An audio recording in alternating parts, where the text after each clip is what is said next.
So you know that knife that was in the last Battlebox? You know, this one, the one with the crazy looking gears and stuff? We're gonna check out all the features and give you guys a better idea if it's worth buying. That's coming up next here on Aztac. What's going on, guys? Welcome to another episode of Knife in the Hand. Today we are taking a look at the Mantis knife. If you didn't pick up the last Battlebox, you can still get your hands on one of these knives. This is pretty expensive at $199, but if you're a collector or just really like this different gear design there, this might be something you might want to pick up. So let's take a closer look at it. So the first thing that you're gonna notice is that this knife is heavy. This thing is a beast. It weighs 6.3 ounces. When you compare that to something like this, which is the Cold Steel Black Talon 2, I mean, look at the size difference.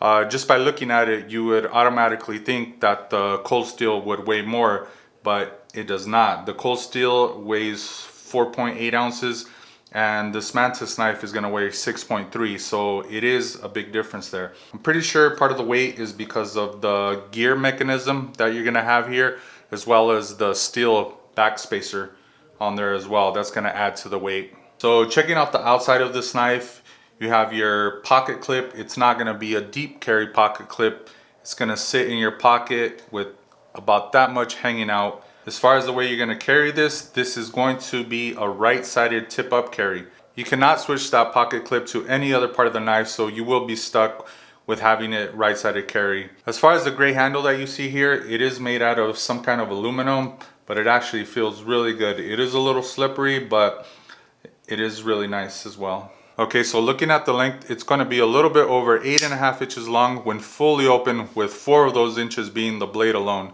And as you notice, yes, I opened this blade up using that little lever, and that is what makes this knife unique. By pushing on that little lever, it turns all those gears and allows that blade to deploy. If I open it kind of slowly, you can see all the little gears moving, which definitely makes this knife pretty cool and different. So as far as the locking mechanism on this is gonna have a liner lock, which seems to be working exactly as it should. No problems there. As far as the wiggle on this, I actually do not feel absolutely any wiggle whatsoever from the blade.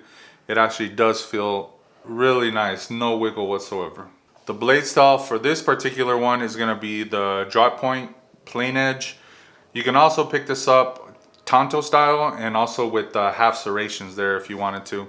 The blade material for this particular one is gonna be the 440C, which would be the same if you picked one up from the Mantis website. Now, if you pick one up from Knife Center, you're gonna get the AUS 8 steel, and the prices are actually a little bit cheaper on Knife Center. I'm gonna say about 60 bucks cheaper, so that's kind of a big difference there.